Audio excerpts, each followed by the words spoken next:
Bonjour à tous, dans cette vidéo je vais vous montrer quelles sont les images à conserver avant votre empilement. Donc pour ça vous avez deux process qui sont bien utiles. Le premier c'est Blink. Alors ce process là il permet de venir voir un petit peu au niveau des images lesquelles vous allez pouvoir retenir et de faire déjà un premier tri. Alors je vais vous montrer ma dernière acquisition d'hier et avant-hier. Je vais ouvrir quelques images. L'avantage de Blink, c'est que c'est assez rapide. Et donc ça vous fait directement une STF sur une image. Donc là, vous voyez, alors c'est une petite galaxie que je suis en train de faire. Vous verrez après comment elle s'appelle. Et donc au niveau de cette image, Blink, ça vous permet de passer, on va dire là, en appuyant sur la petite flèche, en revue toutes les images.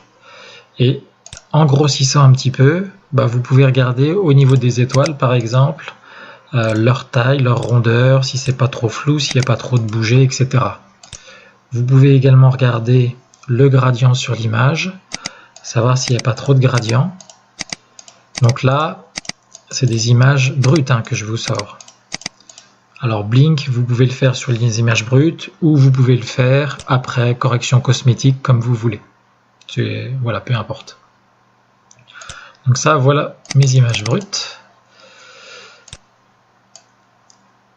Le deuxième soft, donc c'est un script qui s'appelle Subframe Selector. Donc Subframe Selector, voilà comment ça se présente. C'est un tableau. Alors j'ai l'ancienne version encore, j'ai pas mis à jour ma version de Pix. Donc je sais que dans la nouvelle version, il est un peu plus rapide et il est un petit peu différent. Voilà. Donc dans Target Subframes, vous venez rajouter toutes les images que vous avez. Alors oui, avant de l'ouvrir, je vais vous montrer un petit truc quand même, important. Cette étape-là, elle est à faire après correction cosmétique. Pourquoi après correction cosmétique? Parce que il faut qu'au niveau de vos images, elles soient entières. Elles ne soient pas du tout coupées. Alors je vais vous montrer ce que j'appelle une image coupée. Donc voilà, ça c'est au niveau de mon traitement. J'avais pas gardé dans correction. Du fait que je fais du dithering, quand j'aligne mes images, et voilà globalement, on va prendre ça sur 2-3, ce que vous pouvez avoir sur 2-3 images.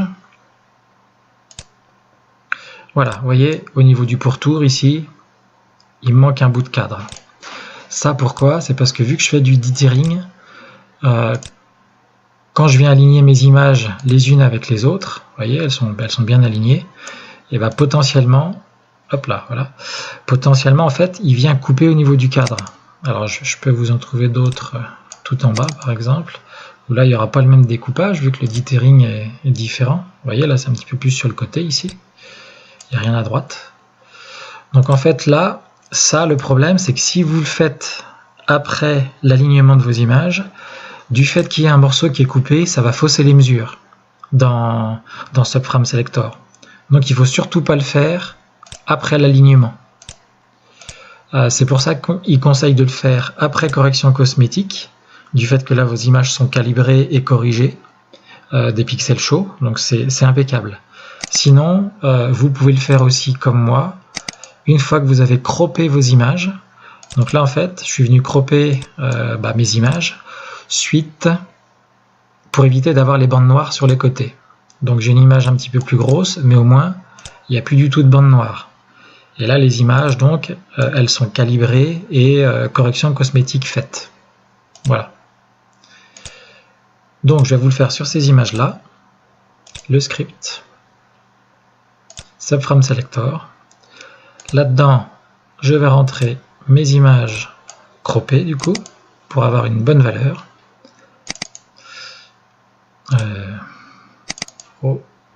Crop. Alors, il y en a pas mal, parce que j'ai fait deux nuits dessus. Au niveau de système paramètres, Subframe Scale, c'est l'échantillonnage. Donc là, l'échantillonnage, c'est 206 multiplié par la taille des pixels de votre caméra. Donc chez moi, c'est 3,8, divisé par votre focale. Donc là, chez moi, c'est 1580 en tenant compte du back focus. 1480 plus 100. Donc, 206 multiplié par 3,8 divisé par 1580, je suis à 0,5 arc-seconde par pixel. Voilà. Au niveau caméra gain. Alors au niveau du gain de la caméra, il faut aller chercher au niveau des références du constructeur. Donc quand vous allez aux références du constructeur, normalement c'est un petit peu partout, vous avez ce genre de tableau là. Donc le gain, chez moi quand j'ai pris mes photos ici, je suis en gain 139. Donc en gain 139, en fait, quand vous regardez sur le tableau, c'est ce qu'ils appellent le Unity Gain. Donc le gain unité, où là je suis à 1 au niveau du gain. Vous voyez, gain 139 ici, 1. Si j'étais par exemple à 200 en gain, là, je reporte ici la valeur, c'est environ 0,5. Voilà. Si j'étais à 300, je suis juste au-dessus de 0. C'est 0,1, 0,2, un truc comme ça. Il faudra regarder spécifiquement après. Il y a sûrement les valeurs chez les constructeurs. Donc là, moi, à gain 139, je suis à 1.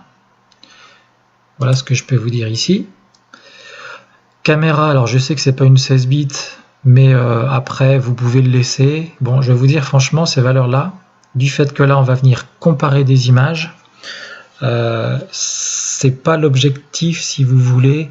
À partir du moment où vous mettez les mêmes paramètres, vu que c'est en comparaison, elles seront appliquées à toutes, donc vous pourrez encore faire la comparaison. Le fait de bien rentrer sinon les valeurs, ça vous permet après aussi d'avoir des mesures objectives. Voilà, c'est plus après, si vous voulez mesurer votre FWHM, il faut obligatoirement que ce paramètre-là soit bon, sinon ça n'ira pas, ainsi que celui-là d'ailleurs. Il faut rester en arc-seconde. Donc, voilà ce qui concerne système paramètres. Système détection, alors je sais qu'il y en a, au niveau des couches, ils mettent 4, 5, voire 6. Moi, je laisse tout par défaut. Pareil, au niveau des réductions, il y en a qui mettent 2, si vous avez beaucoup de bruit. Pas obligé. À voir. Moi, je laisse tout ici, comme ça. Et après, alors, l'expression, on verra. Je supprime. Et donc là, je vais lancer la mesure. Alors, quand je lance la mesure, en fait, c'est une étape qui va prendre un petit peu de temps, vu que là, j'ai plus de 250 images. Ce qui fait que je vais mettre sur pause, et puis on reviendra après pour la fin de la vidéo. A tout à l'heure. Voilà, donc là, je reviens vers vous. Mon subprop selector vient de finir. Donc, au niveau de mes images ici, je vais le raccourcir. Et là, je vais ouvrir Plot. Alors là, vous allez avoir en fait une mesure, alors du poids. Bon, vu que j'avais croppé mes images, elles ont toutes le même poids. Sinon, vous allez avoir une mesure de la FWHM, Eccentricity, SNR Weight, etc. Alors, moi, je me sers beaucoup donc des FWHM, Eccentricity et rapport signal-bruit. Pourquoi? Donc ça, c'est par rapport à la petitesse des étoiles, leur taille.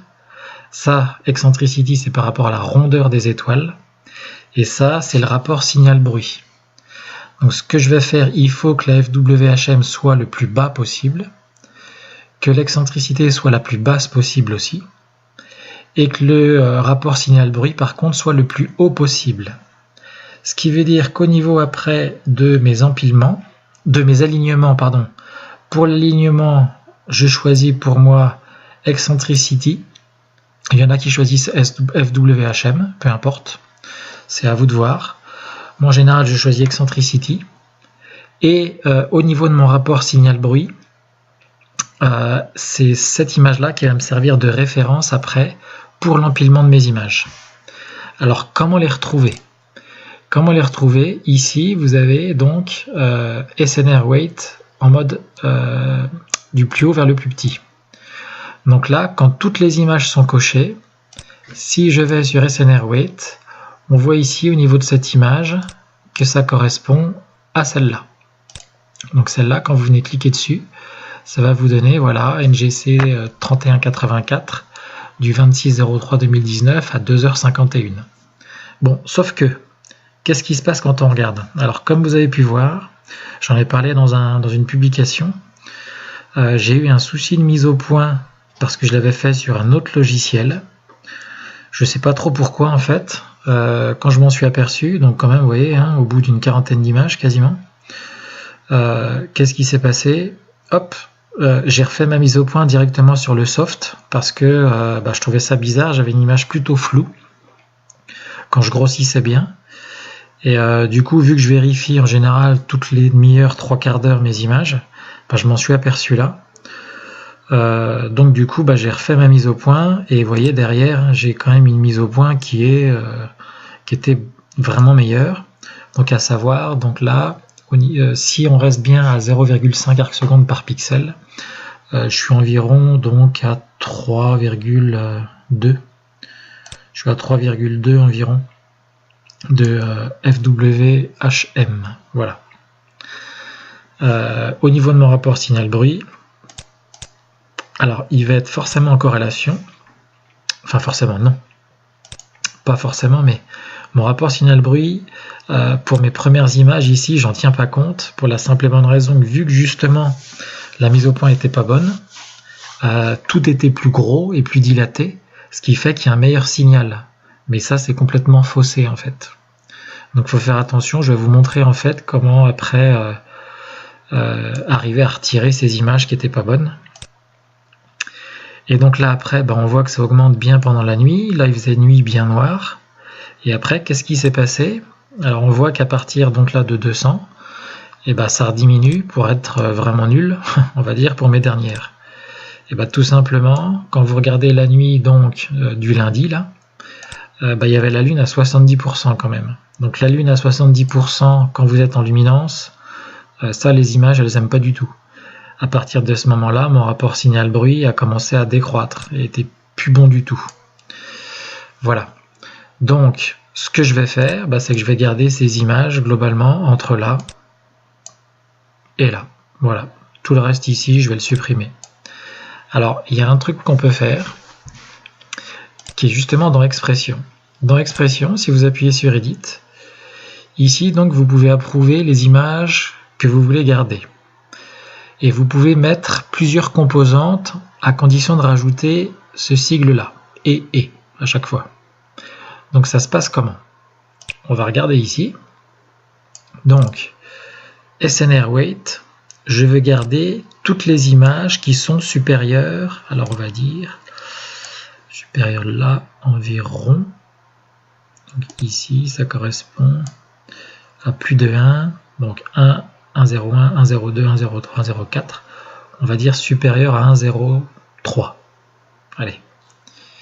Donc, ici, ce que je vais mettre, c'est SNR Weight supérieur à 1,03. Je mets un espace et un autre espace. Et qu'est-ce que je vous ai dit au niveau de la FWHM? Il faut la plus basse possible. Vu qu'il faut la plus basse, là, vous voyez, je suis quasiment dans la moyenne. Je vais garder celle-là. Je vais retirer toutes celles qui sont, on va partir de 4. Voilà. Toutes celles qui sont au-dessus de 4, j'en veux pas. Et encore, on va même pas mettre 4, on va mettre 3,8 en dessous. Vous voyez, je vais être encore un petit peu plus sélectif. Donc tout ce qui est au-dessus de 3,8, j'en veux pas. Donc FWHM doit être du coup, moi, celle que je veux garder, inférieure 3,08. Donc ça, vous voyez, ça c'est l'expression que je veux là-dedans. SNR weight supérieur à 1,03 et FWHM inférieur à 3,8. Il faut à chaque fois le noter dans Edit et vous appuyez donc sur OK. Quand vous appuyez, qu'est-ce qui va se passer? Vous avez des croix qui viennent se mettre au niveau des images que vous ne voulez pas. Alors là, vous voyez, j'ai fait une sélection très drastique. Très très drastique. FWHM. Attendez voir, SNR weight. Pourquoi il ne me garde pas celle-là? 1,03.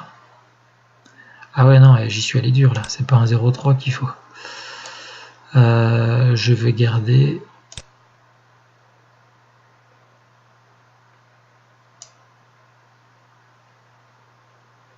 toutes celles qui sont supérieures à 1,03. Ça c'est bon. Alors c'est ma FWHM qui est pas bon. Je vais garder celles qui sont inférieures à 3. Ah oui, j'ai mis 0,8. Pardon, c'est 3,8. Voilà. Parce que sinon, dis donc, ça m'en supprime beaucoup. Voilà, c'est 3,8 ici, excusez-moi. Hein. Donc, voilà, ça me fait conserver quand même quelques images. Les dernières ici sont supprimées parce que c'est par rapport à SNRWeight. Voilà. Donc en fait, je vais conserver cette image-là, quasiment, jusque là. Avec un petit peu ici. Une fois que vous avez fait ça, il suffit juste d'appuyer sur Output Subframes. Alors, au préalable, il faut avoir enregistré ici Approve Directory. Donc ça, c'est toutes les images donc, que vous voulez approuver. Vous allez ici dans le petit carré. Alors moi, je me suis fait des items. Calibration, donc c'est suite calibration de mes images. Debayer, c'est quand j'utilise l'appareil photo. Correction cosmétique. Alignement, crop, approved. Donc là, je vais sur Approved, je sélectionne ce dossier, il arrive ici. Et donc là, si je mets Output Subframes, elles vont toutes aller dans ce dossier-là. Uniquement, en fait, les fichiers qui ont été sélectionnés. Donc à savoir, là, quand vous regardez, c'est toutes les petites étoiles rondes. Voilà. Tout ce qui est avec une croix, ça ne va pas être sélectionné. Qu'est-ce que je peux vous dire d'autre? Ici, donc tout est classé, là, je vous avais dit, dans l'ordre. Donc là, au niveau des SNRWeight, en mode ascendant, quand je regarde, c'est ici. La première image, ici elles ne sont pas sélectionnées. La première image de sélectionner, c'est celle-là. Ce qui veut dire que celle-là, c'est celle-là qui me servira de référence dans mon empilement de mes images. Donc là, je retiens bien celle-là, celle du 26/03/2019 à 1h00 et 55 secondes. Voilà, c'est celle-là qui me servira de référence. Par contre, donc pour l'alignement, je vous ai dit, je vais dans FWHM, mode ascendant aussi, et là je prends la première ici qui est cochée, à savoir celle-là, et c'est celle-là qui me servira de référence. Donc on voit ici, une FWHM, c'est la plus petite. Je surveille Eccentricity, donc vous voyez, je suis à 0,46. Au niveau de l'Eccentricity, en dessous de 0,5, quand vous regardez, je vais vous montrer, honnêtement, en dessous de 0,5, votre étoile va être ronde. On peut considérer que votre étoile est ronde. En dessous de 0,45, on dit qu'il est quasiment impossible de faire la différence entre une ronde parfaite et une ronde normale. Voilà. Donc là, dans cette valeur-là, en dessous de 0,5, globalement, moi je garde mes images. Vous voyez là, il y en a qui sont sélectionnées un peu au-dessus. Elles vont être légèrement déviées, c'est possible. Voilà. Donc, FWHM, la plus grande, c'est celle-là. 0,46 en Eccentricity, ça me va très bien. Si j'avais eu l'Eccentricity supérieure à 0,5, j'aurais sûrement pris en dessous. Voilà. J'aurais sûrement pris la deuxième dans ces cas-là, ou la troisième, peu importe. Donc voilà une indication pour mettre comme image de référence dans l'alignement de vos images. Alors, dernier point, il y a un Italien qui a fait un petit rapport sur Subframe Selector que j'ai trouvé top. Je vais vous le montrer. Alors, je l'avais recherché ici. Tac, voilà. Alors, je vous invite à aller sur sa page ici. Il s'appelle donc www.tommasorubeschi.it. Et alors grâce à traduction Google, vous allez avoir ici, si vous voulez, une petite formule qu'il a mis, alors je ne sais pas si c'est lui qui l'a mise au point, mais bon. Il a mis une formule ici qui lui permet de trouver la meilleure image. Alors je vous laisserai le lire tranquillement ici, il suffira juste après de copier sa formule en fait dans Subframe Selector, copier, et vous venez après donc la copier ici, hop. Voilà. Et une fois que vous l'avez copié ici, il faudra juste remplacer les valeurs minimum et maximum. C'est très bien expliqué en fait sur son logiciel, d'accord? Sur son site, pardon. Si vous voulez, je vous le mettrai un petit peu en raccourci. Mais voilà, c'est Tommasorubeschi. Voilà, donc, pour finir, je vais vous montrer juste, donc là oui, juste là si j'appuie sur Output, vous allez voir un petit peu, donc là les images qui viennent se coller petit à petit, je vais vous montrer. ici. Donc moi c'est au niveau de mes traitements, dans mes rows. Et voilà, vous avez toutes les images qui viennent se coller, qui ont été approuvées par rapport à ce que j'ai écrit dans Subframe Selector. Bon, je me suis amusé, alors vous avez déjà vu derrière en arrière-plan ce que ça donne. Je me suis amusé à empiler uniquement les images que j'ai sélectionnées avec les paramètres que je viens de vous donner, et d'additionner aussi toutes les images, donc y compris avec les problèmes de mise au point et avec le gradient, le rapport signal-bruit qui était vraiment pas bon. Alors je vais arrêter juste ça pour vous montrer. Donc ça, voilà, c'est mon stack, hein. C'est mon stack d'empilement, c'est ma brute. Et je vais aller chercher l'autre. L'autre, elle est là. Tac. Voilà. Ça, c'est l'intégration de tout au total. Donc, à gauche, tout au total. À droite, uniquement avec une bonne FWHM et le rapport signal-bruit qui était au-dessus de 1,03. Comme vous pouvez constater, un peu plus de signal ici que là, ce qui est logique. Par contre, au niveau de mes étoiles, alors je ne sais pas si vous allez très bien vous en rendre compte, mais ici, j'ai un signal un petit peu plus diffus que celle-là.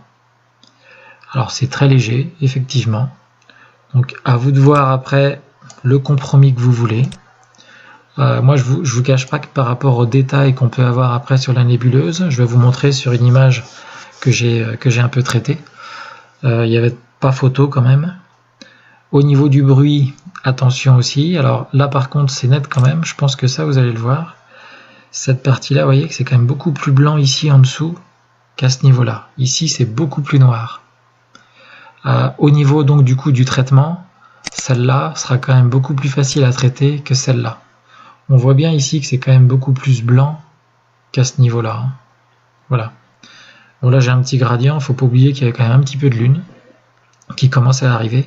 Je pense que c'est ça qui a causé le gradient qui est quand même linéaire. Alors je vais vous montrer l'image corrigée. Donc pareil, hein, c'est uniquement la correction de gradient. Vous voyez, c'est que ça rend quand même une image qui est très propre. Hein. Là, j'ai déjà une image qui est plutôt pas mal. Avec une belle galaxie qui est toute petite, en fait, normalement.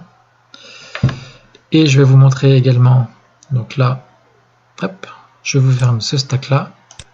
Je vais mettre celle-là ici. Donc j'ai uniquement travaillé la galaxie et je vais vous montrer le résultat final, alors sachant que je n'avais pas travaillé au niveau des étoiles. Vous voyez, les étoiles sont quand même relativement rondes. Hein. Bon, un petit peu ici qui sont, vous voyez, qui sont un petit peu... Mais sinon, mes étoiles sont quand même relativement rondes. Là, il y en a deux. Hein. Voilà, c'est quand même pas mal. C'est quand même pas mal. Hein. Moi, je suis content de mon image ici. Voilà.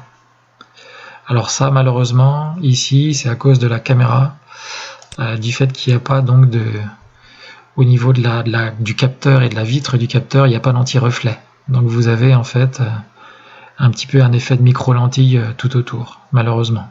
Bon, ça c'est le capteur, hein, j'y peux rien. Et donc l'image au niveau de ma galaxie, voilà ce qu'on peut avoir. Voilà. Donc là, j'ai pas trop travaillé au niveau des étoiles, mais j'ai travaillé le fond de ciel et la galaxie.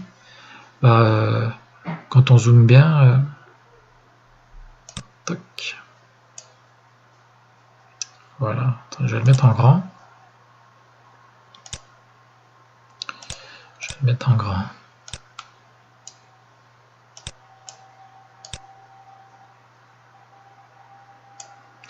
Voilà, au niveau de cette galaxie, moi je l'aime plutôt bien. Je la trouve pas mal. Je vais zoomer pareil. Voilà. Donc voilà ce qu'on peut arriver à avoir comme détail quand même au niveau de cette galaxie. Ce qui est quand même pas mal. Voilà.